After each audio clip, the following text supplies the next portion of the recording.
Hi everybody, my name is Mattia Chiappa, I hope you're doing well. I've been working on this new template only using the stock orchestral libraries that come with Logic, and I think I've had some pretty interesting results, so I wanted to share it with you. I'm going to play a very short example I've recorded for you in order to show you what the template is going to sound like if you follow the steps I'm going to provide throughout the video. So here we go.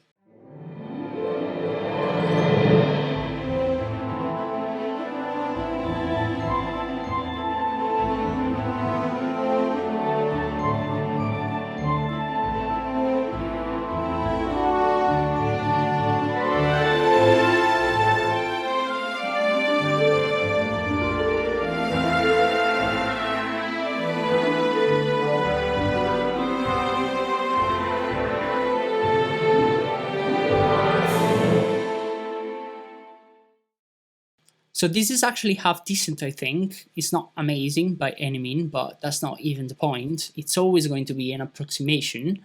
And I think I will be able to write with this. So I wanted to show you the few steps I've taken to make it sound this way. The first thing you want to do when you load an instrument is open up the ESX24 and change the way dynamics are handled within the sampler.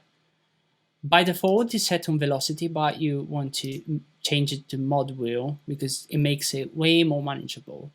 You realize now that when you play a note,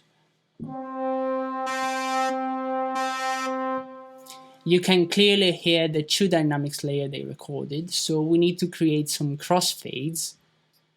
And I think an amount of 60 would be enough. Let's have a listen. Okay, it's much better.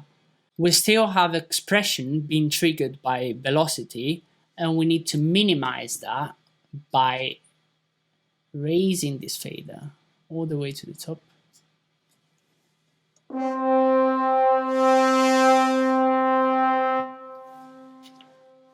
As we said, they only really recorded two dynamic layers for this instrument, so if you want to make it expressive, you'll need to use, together with the mod wheel, controller 11, which is already set by default.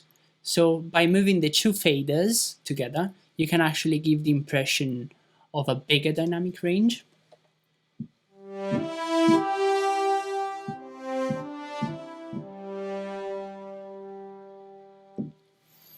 You might want to adjust the release of the samples as well, because right now when you move your hand from the keyboard, the note you're playing stops right away, and that doesn't feel very natural. So let's bring this up a bit. It's a little bit much.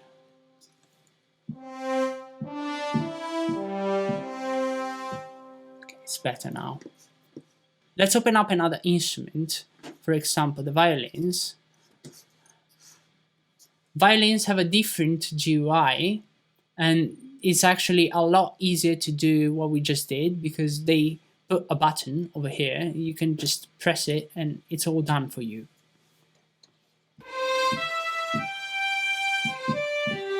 You can do the same thing we did before with the release. And you have different articulations over here, and you can adjust other parameters if you want. Something to be noted is that the woodwinds are only recorded with one dynamic layer, so it doesn't really matter what you do with the mod wheel because it's not really going to change. But I do believe that you should still perform the lines using controller 11, so using the expression fader, because it's gonna, of course, help for releasing. And that's gonna bring me to my next point, which is performance. I really do believe it's important that you perform your lines because it does add an extra layer of realism that you cannot otherwise get from, writing notes in or just drawing curves. I mean, it doesn't have to be a perfect performance. You can always MIDI edit it later, but giving your computer the responsibility to interpret the lines you wrote is not a very good approach, in my opinion, because you want your music to be as expressive as it can possibly be, and you need a human for that. Okay, now let's move to the tricky stuff, which is trying to put these instruments on a scoring stage. In order to have a believable kind of space, we cannot just use reverb, because reverb does not only reverberate the sound and create depth, but it also amplifies the sound, including some of the frequencies that we don't want to amplify. For example, when we move an instrument further in the back of the room, we tend to lose high frequencies and low frequencies, so we need to do that as well. But if we only use a reverb, the reverb is going to amplify those frequencies as well, making it sound artificial. So first of all, let's get rid of all this stuff we don't really need. Let's record the line.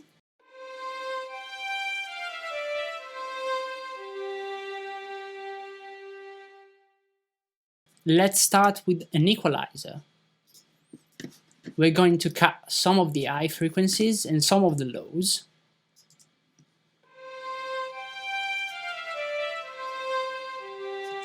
And a bit of the high mids.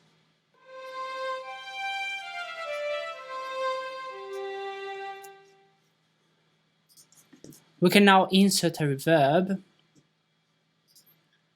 We're going to use a reverb in two different stages. The first as an insert, handling the early reflections, and the second one as a send, handling the tail. So let's have a listen.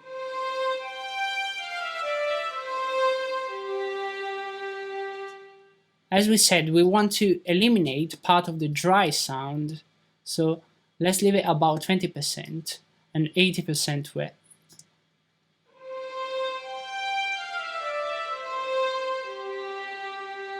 This room is a little bit small, so let's put it in a concert hall.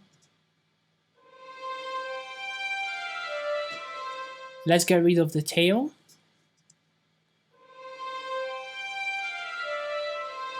And let's put it a little bit closer, because the violins are going to be closer to the conductor on the left.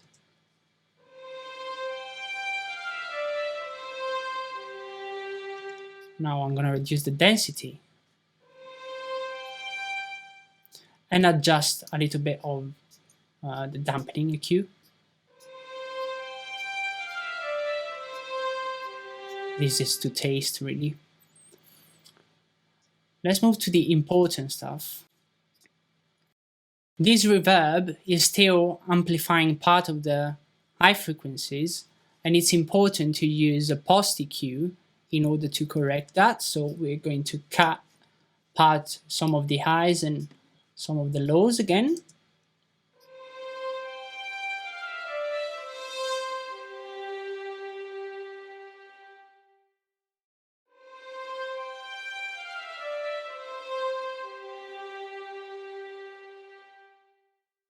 And I'm going to make it a little bit less wide in order to make it easier later for me to push the violins to the left.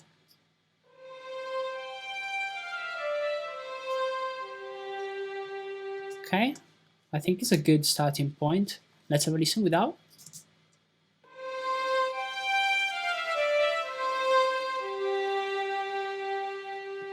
Now I'm going to remove the pre-delay, and I will explain this in a second. For panning, I usually like to use a stereo delay because it allows me to achieve panning and depth both at the same time. So let's load the stereo delay. I forgot to mention one thing here, and it's actually quite important, so let's get to that. You'll only see me working with the right channel because I want to move the violins to the left. If I wanted to move something to the right, like for example you would do for trumpets, trombones, or cello or something like that, I would only be working with the left channel. This particular technique is called Hass effect. You can Google it if you want, but it's basically going to teach you what I'm going to be showing you for the rest of this segment. Let's move the delay time to about 20 milliseconds. And now, as I push the fader up, you're going to see how the violins move to different spaces in the room.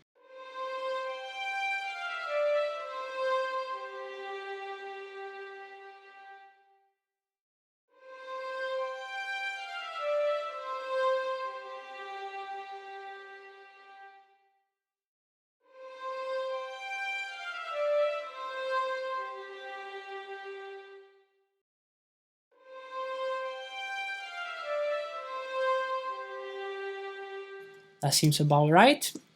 So that's the reason why we didn't use any pre-delay before on the reverb effect. Here is set to 0, because this way we can use it after the reverb in order to achieve panning and depth at the same time. So let's send the violin to a bass, and let's set a longer reverb tail on the bass in a bigger space.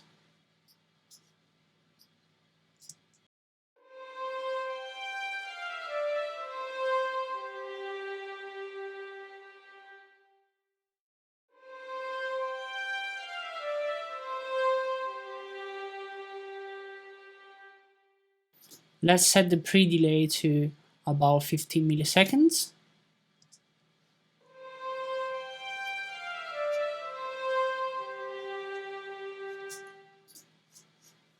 And now let's change the EQ structure again, because as I said now many times, we don't want to amplify highs and lows, which are the frequencies that we lose when we push instruments further back in the room.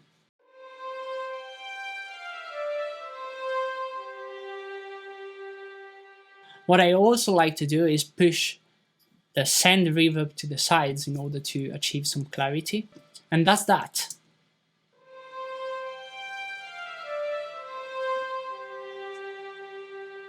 I can show you the difference without all the effects.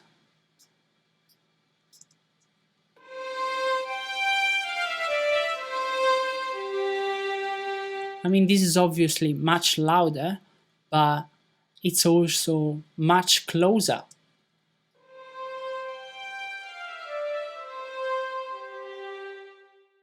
You're going to want to repeat this process for each single instrument that you have on your template, and make sure that everybody is in the right sitting position. If you are unsure on where they're supposed to be, you can always reference a chart. For example, cello is on the right, woodwinds behind the strings, brass behind the woodwinds, and stuff like that.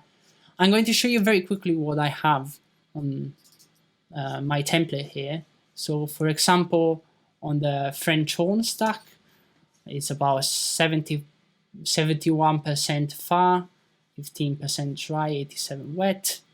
And this is the EQ structure. This is the dampening EQ that I've used. Let's now take a look to the woodwinds. It's very different, about 37% far, 11% dry, 80 wet. I've used the pre-delay right here rather than on the channel strip, because I like to have the woodwinds closer to the center, almost mono. So in the details, in the second page, I've lowered the width as well. And now percussions, we said they have to be further back in the room. So very far, very wet, 19 milliseconds pre-delay. And this is the EQ structure for the reverb. Now, the last aspect we need to talk about is balance. And this is actually really, really important, because if you don't have the correct loudness for the correct instruments, your virtual orchestra is never going to behave like a real one.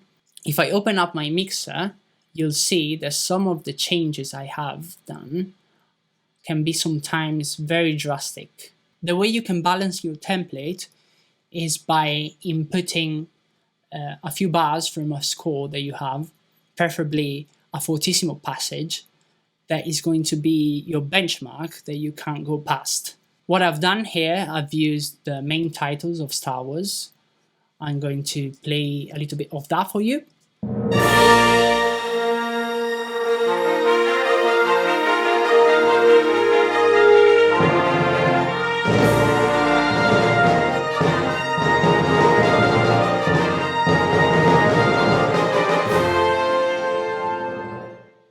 Now I'm going to demonstrate very quickly what would have happened if I were to set all these faders to 0.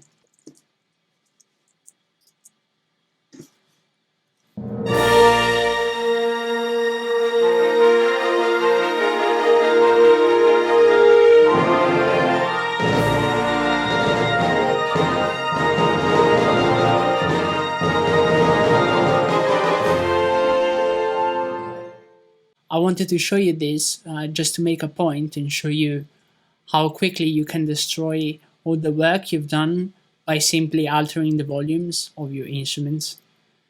So that's all I have to say. I hope you found it interesting. I had a great time making this. I was honestly quite impressed by the quality of these samples and how well they can actually perform once you start putting the work into it. Obviously, you'll have to do your part in order to really make it shine, but I think it's worth it in the end. But if you like the sound of my template and you don't want to do any work, this is actually available on my Patreon page. So I've left a link in the description below for you to check it out. If you enjoyed the video, please hit the like button and subscribe for more content like this. Leave a comment below if you have any questions. Thank you very much for watching and see you in the next one. Bye.